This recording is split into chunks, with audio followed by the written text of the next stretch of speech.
इनके ऊपर बिल्कुल सही लगती है कि बड़े मासूम लगते थे मेरे सनम, क्या से क्या हो गए देखते देखते।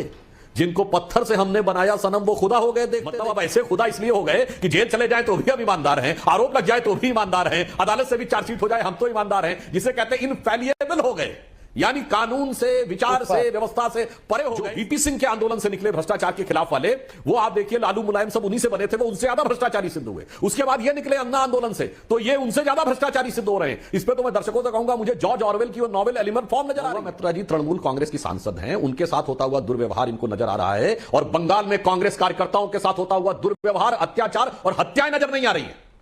इसे कहते हैं सत्ता की लाचारी या लालच। आया ये तो ये दावा करके आए थे कि मूल्यों की राजनीति स्थापित करेंगे और इतने मूल्यहीन हो जाएंगे राजनीति में, और वो भी इतने कम समय में। मेरे विचार से ऐसा उदाहरण भारत की राजनीति में देखने को नहीं। ये अदालत में आरोप लगाकर माफी भी मांग चुके हैं, और हकीकत में इनके नेता अदालत से जाकर छुटकारा भी नहीं पाए हैं, और उसके बावजूद ये कट्टर ईमानदार हैं। वो पार्टी जो कहती थी आरोप लगते ही इस्तीफा दे देना चाहिए, जांच। नमस्कार दोस्तों, स्वागत है आप सभी का। आप देख रहे हैं हिंदुस्तान पॉइंट ऑफ व्यू। दोस्तों आज मैं जिस वीडियो पर रिएक्शन देने वाला हूं वो वीडियो है टाइम्स नाउ ना भारत न्यूज चैनल का। दोस्तों आज की डिबेट होने वाली है बीजेपी के प्रवक्ता सुधांशु त्रिवेदी और आम आदमी पार्टी के प्रवक्ता रवि श्रीवास्तव के बीच में। दोस्तों जब एंकर नाविका कुमार ने इस रवि श्रीवास्तव से पूछा कि एक भ्रष्टाचारी संजय सिंह के जेल जाने से क्यों छाती पीट रहे हो और गला फाड़ रहे हो, केजरीवाल बोलता था कि हमारे नेता कट्टर ईमानदार होते हैं, अब कहाँ गई कट्टर ईमानदारी। तो दोस्तों इस पर पापी पार्टी के प्रवक्ता रवि श्रीवास्तव बोला कि बीजेपी और ईडी दोनों मिले हुए हैं और इसमें दोनों की साजिश है। तभी सुधांशु त्रिवेदी ने इस चाटुकार रवि श्रीवास्तव को उधेड़ दिया। दोस्तों यदि आप चैनल पर नए हैं, चैनल को अभी तक सब्सक्राइब नहीं किया है तो प्लीज़ चैनल को सब्सक्राइब किए बिना मत जाइएगा। तो चलिए हम लोग मेन वीडियो को स्टार्ट करते हैं। देखिए रवि श्रीवास्तव जी ने जो बोला, जो आखिरी वाक्य है कि कागजों का कोई मूल्य नहीं है, उसी से मुझे याद आया ये तो ये दावा करके आए थे कि मूल्यों की राजनीति स्थापित करेंगे और इतने मूल्यहीन हो जाएंगे राजनीति में, और वो भी इतने कम समय में। मेरे विचार से ऐसा उदाहरण भारत की राजनीति में देखने को नहीं मिलता है। ये वो हैं, ये बात सही है, इनकी सोच में ठीक है, कागज पे कुछ नहीं। क्यों, इन्होंने कितने कागज लहराए थे। जैसा आपने कहा कि संजय सिंह जी का वो वीडियो वायरल हो रहा है, इनका ट्वीट केजरीवाल जी का, जिसमें शरद पवार जी के बारे में वो क्या क्या कह रहे हैं। मुझे आश्चर्य है कि इसके जैसे आदमी को जेल में होना चाहिए, आज कैसे हैं। और फिर दूसरा ट्वीट कि मैं आज उनसे जाके मिला। तो मेरे विचार से इनके लिए तो किसी भी कागज का कोई मूल्य नहीं था। ये तो मूल्य विहीन राजनीति कर रहे थे, और मूल्य तो ये था कि ये अदालत में आरोप लगाकर माफी भी मांग चुके हैं, और हकीकत में इनके नेता अदालत से जाकर छुटकारा भी नहीं पाए हैं, और उसके बावजूद ये कट्टर ईमानदार हैं। वो पार्टी जो कहती थी आरोप लगते ही इस्तीफा दे देना चाहिए, जांच बाद में होनी चाहिए, वो जांच होने के बाद, अदालत के द्वारा जेल के अंदर रहने के बाद, जमानत न मिलने के बाद भी कट्टर ईमानदार कहने का दावा करते हैं। मुझे लगता है कि शायद दिल्ली की जनता अपने को आज ठगा हुआ महसूस कर रही होगी। जितने मासूमियत और भोलेपन का चेहरा बना के अरविंद केजरीवाल जी आकर दिल्ली की जनता को ठग रहे थे, आज दिल्ली की जनता वास्तविकता में ठगा हुआ महसूस कर रही होगी। तो वही पंक्ति जो मैंने पार्लियामेंट में बोली थी, मैं उसको पुनः रिपीट कर देना चाहता हूं। इनके ऊपर बिल्कुल सही लगती है कि बड़े मासूम लगते थे मेरे सनम, क्या से क्या हो गए देखते देखते। जिनको पत्थर से हमने बनाया सनम वो खुदा हो गए देखते देखते।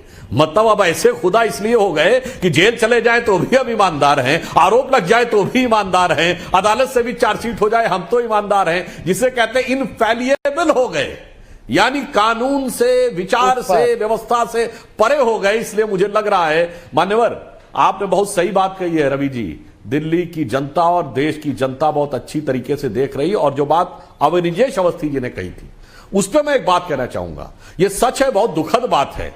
इस देश के इतिहास में यह आंदोलन से निकली हुई पार्टियों ने क्या देश को किस मुकाम पे पहुंचाया। जेपी आंदोलन से जो पार्टियां निकली, उनके अंदर भ्रष्टाचार का विषय कांग्रेस से ज्यादा भ्रष्टाचारी सिद्ध हुए। जो वीपी सिंह के आंदोलन से निकले भ्रष्टाचार के खिलाफ वाले, वो आप देखिए लालू मुलायम सब उन्हीं से बने थे, वो उनसे ज्यादा भ्रष्टाचारी सिद्ध हुए। उसके बाद ये निकले अन्ना आंदोलन से, तो ये उनसे ज्यादा भ्रष्टाचारी सिद्ध हो रहे हैं। इस पे तो मैं दर्शकों से कहूंगा, मुझे जॉर्ज ऑरवेल की वो नॉवेल एलिमेंट फॉर्म नजर आ रही है, जिसमें जिसको भी वो लाते थे आंदोलन करके, आखिर में वो उसके अंदर वो सारे अवगुण नजर आने लगते थे। मतलब मुझे लगता है राजयोग आने से पहले इनके अंदर राजरोग दिखाई पड़ने लगता है। तो ये देश की जनता के लिए भी एक विचार करने का विषय है, फूड फॉर थॉट है। ये जो नए नए एक्सपेरिमेंट दिखाने का प्रयास करते हैं, ये इस समय ये प्रयोग धर्मी राजनीति का युग नहीं है भारत की राजनीति में।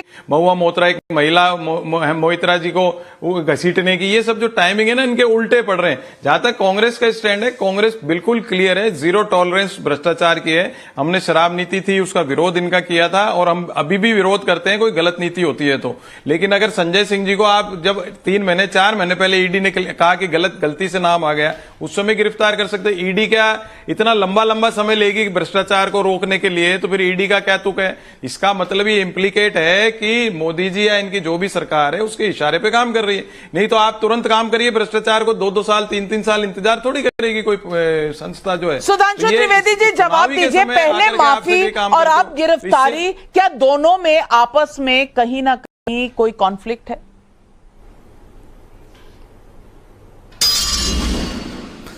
देखिए, कॉन्फ्लिक्ट इनकी सोच में है, कॉन्फ्लिक्ट इनके कॉन्ट्रडिक्शन इनकी थिंकिंग प्रोसेस में है। जैसा अवस्थी जी ने भी याद दिलाया था, मैं उसको रिमाइंड करना चाहता हूं। ये वो पार्टी आई थी ना, सर पे टोपी लगाती थी, कहती थी हमें चाहिए जन लोकपाल। वो टोपी ओपी तो दिखती नहीं, क्योंकि टोपी तो जनता को पहना दी गई है। और ये वो पार्टी है, आम आदमी पार्टी, जिसने कि अपने अंदर एक लोकपाल नियुक्त किया था, एडमिरल रामदास, उनको भी उठा के किनारे फेंक दिया। इसलिए कॉन्ट्रडिक्शन इनका पूरा दिखता है। और सबसे बड़ा कॉन्ट्रडिक्शन कांग्रेस पार्टी में दिखता है। क्या करें बेचारे। अभी ये महुआ मोइत्रा जी की बात कर रहे थे। महुआ मोइत्रा जी तृणमूल कांग्रेस की सांसद हैं, उनके साथ होता हुआ दुर्व्यवहार इनको नजर आ रहा है। और बंगाल में कांग्रेस कार्यकर्ताओं के साथ होता हुआ दुर्व्यवहार, अत्याचार और हत्याएं नजर नहीं आ रही है। इसे कहते हैं सत्ता की लाचारी या लालच, कि अपने कार्यकर्ताओं के जनाजों के ऊपर भी पैर रख के अगर हमें सब्ज बाग, इन्होंने सब्ज बाग कहा था ना कि महिला आरक्षण, अरे जो विधेयक संसद से पारित हो गया वो तो सब्ज बाग है। और आप वो तथाकथित जातीय जनगणना की बात कहते हैं। तो मैं एक बात विनम्रता से कहना चाहूंगा, अपने मुंह पे जूता मारने वाले ऐसा मैंने उदाहरण नहीं देखा है। ये बताइए, 1931 में आखिरी कास्ट सेंसस हुई थी अंग्रेजों के जमाने में, तो स्वतंत्र भारत के बाद कास्ट सेंसस होगी या नहीं होगी, ये निर्णय किसका था? पंडित जवाहरलाल नेहरू का था ना। उसमें सभी शामिल थे, सरदार पटेल भी शामिल थे, राजेंद्र बाबू भी शामिल थे, सब कुछ शामिल थे। तो अपने ही पूर्वजों के ऊपर आप ये करने लगे। या तो आज कहिए ना कि मैं मानता हूं वो गलत थे, या उनकी सोच पुरानी हो गई, अब वो बेकार हो गए, तो बोलिए।